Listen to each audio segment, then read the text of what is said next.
Construir diálogos que soem naturais é um dos grandes desafios para autores e autoras. Hoje nós vamos analisar como Caio Fernando Abreu construiu um dos seus contos mais emblemáticos usando o diálogo como eixo central. Fica comigo!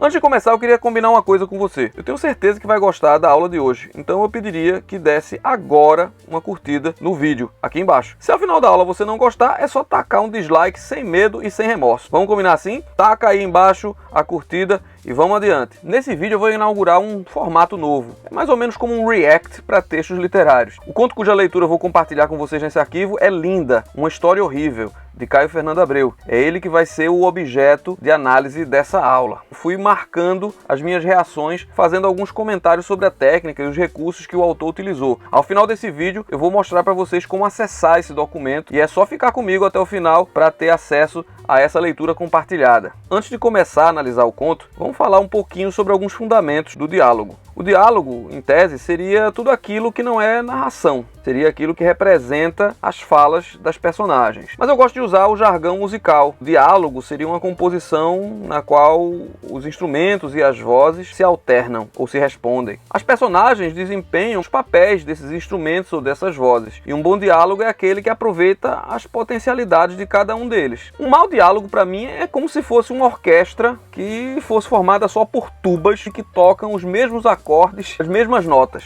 Uma chatice, né? Contraste que nos faz perceber a beleza de cada instrumento. E é o contraste que vai fazer com que cada uma dessas vozes desempenhe um papel diferente dentro da narrativa. Um dos conceitos básicos para escrever diálogos é compreender os verbos de sende. Os verbos de sende são aqueles verbos que a gente utiliza para marcar as falas ou os pensamentos dos interlocutores de um diálogo. Por exemplo, verbos como dizer, falar, refletir, pensar, etc. Eles servem para dar clareza ao diálogo e marcar quem é quem.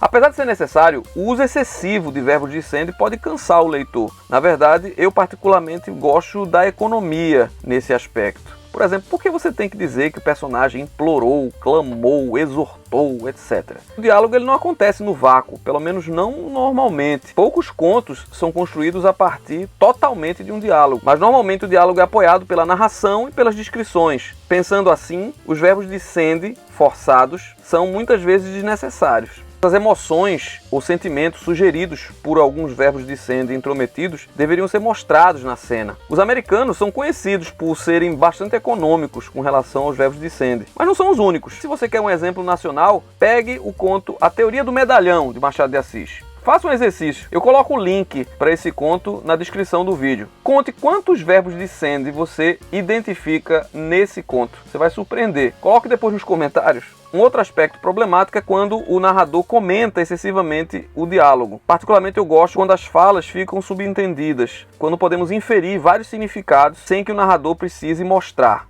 Toda regra tem exceção e você não precisa ficar paranoico para utilizar só 3 ou 4 verbos de sende em toda a sua carreira literária. Cada texto vai exigir certas coisas e a regra principal da literatura é que não existem regras. O conto de Caio Fernando Abreu, que a gente vai analisar hoje, por exemplo, é um caso em que os verbos de sende e os comentários servem como um suporte e aprofundam os significados presentes nas falas. Outra questão importante sobre o diálogo é a falsa ideia de que é preciso usar uma linguagem coloquial marcada por maneirismos da oralidade para que o diálogo seja real. Charles Kiefer, em Para Ser Escritor, lança uma máxima que é interessante. A arte não imita a vida, a arte produz outra vida. A linguagem, numa obra de ficção, não é a reprodução de uma linguagem real, é uma recriação dessa linguagem. Por isso, um diálogo numa obra de ficção é menos essa reprodução e mais a busca por um efeito. O conto de Caio Fernando Abreu, que a gente vai ver mais adiante, é cheio desses usos de efeito.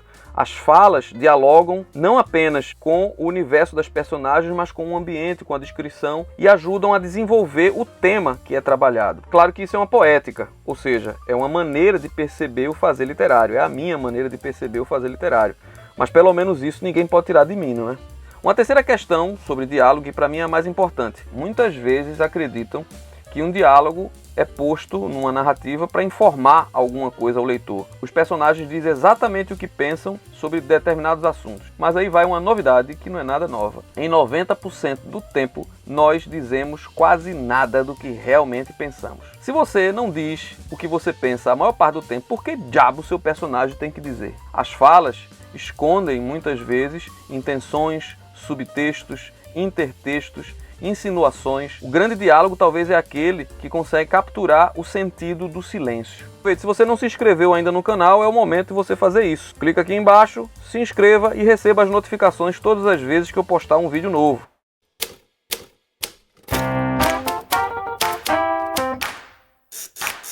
A leitura de hoje vai ajudar a gente a compreender um pouco tudo isso que a gente falou. Ela foi uma recomendação de um assinante, Natália Duprat, para quem eu agradeço agora. Aproveito inclusive para dizer o seguinte: se você tem alguma sugestão de leitura e que pode ser objeto de uma análise aqui em algum dos vídeos do canal, deixa nos comentários aqui embaixo que eu vou analisar, e aí pode ser que de repente a gente aproveite uma dessas leituras para os próximos vídeos. O conto de hoje, como eu falei, é Linda, uma história horrível, de Caio Fernando Abreu. Ele foi publicado no livro Os Dragões Não Conhecem o Paraíso, de 1988. Agora eu vou precisar adicionar o spoiler, porque se você não tiver lido o conto, eu recomendaria que você o lesse. Eu coloco o link na descrição desse vídeo. Você pode fazer o seguinte, vamos combinar. Se você não leu ainda, você entra no link, dá pausa nesse vídeo, prepara um café, lê o conto e volta pra cá. O que é que você acha? Vamos lá, cara de paisagem. Terminou o café? Terminou a leitura? Então vamos continuar. É o seguinte, um filho visita a mãe à noite, de surpresa. Parece que eles não se veem há muito tempo. E a gente percebe ao longo do conto que há uma dificuldade de comunicação entre eles. É como se eles tivessem desaprendido de alguma forma a se comunicar, ou talvez nunca tivessem tido essa habilidade. Isso é reiterado em diversos momentos por um certo desconforto que é trabalhado ao longo das cenas. Um outro dado importante é que há uma certa atmosfera de decrepitude, de decadência nesse espaço da mãe. E isso é reforçado por diversos símbolos e motivos ao longo da narrativa. Veja exemplo. E revi o tapete gasto, antigamente púrpura, depois apenas vermelho, mais tarde rosa, cada vez mais claro. Agora que cor?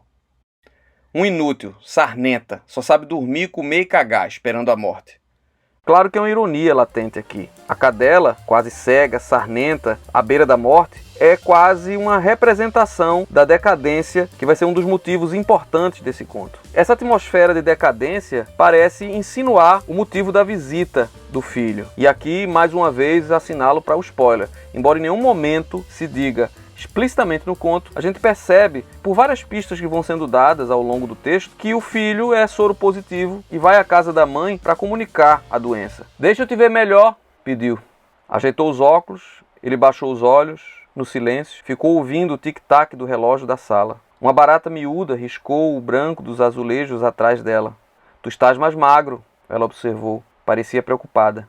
Muito mais magro. É o cabelo, ele disse. Passou a mão pela cabeça, quase raspada, e a barba, 3 dias.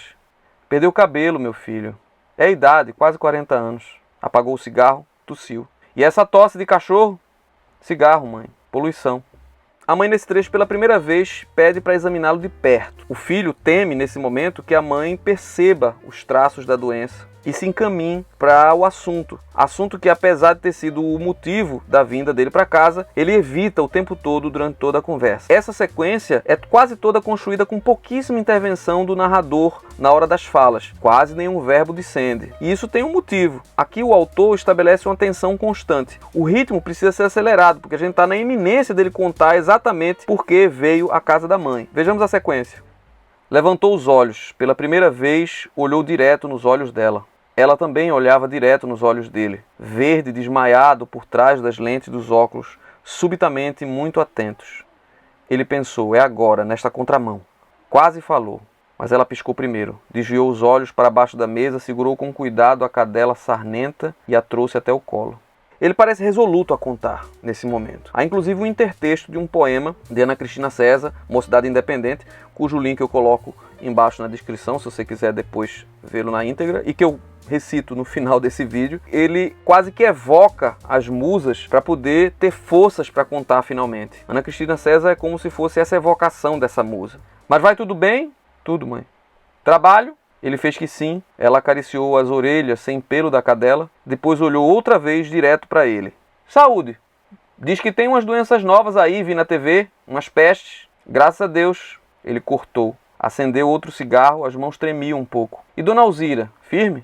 Que a mãe mais uma vez abre a guarda. Saúde? É como se fosse a deixa que ele precisava, é como se ela estivesse oferecendo essa deixa para que o filho conte exatamente o que está acontecendo. Mas ao mesmo tempo é uma deixa um pouco contraditória, porque ela termina falando dessas doenças que falam por aí nos jornais, essas pestes. Esse comentário inibe ou incentiva o filho a falar? O certo é que nesse momento, quando ele responde graças a Deus e sai pela tangente falando sobre uma outra pessoa, ele larga definitivamente a possibilidade de contar a verdade. E a dança continua como um tango em que os dançarinos se aproximam e se afastam o tempo todo e não chegam à conclusão do assunto.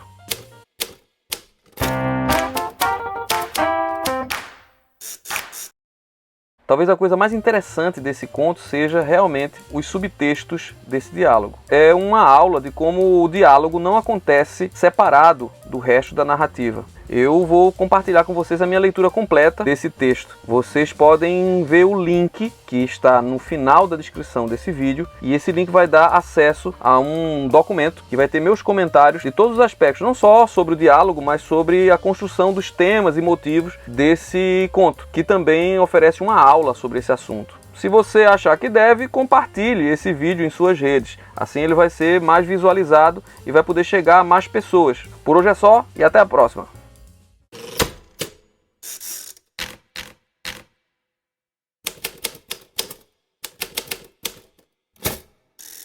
Mocidade independente.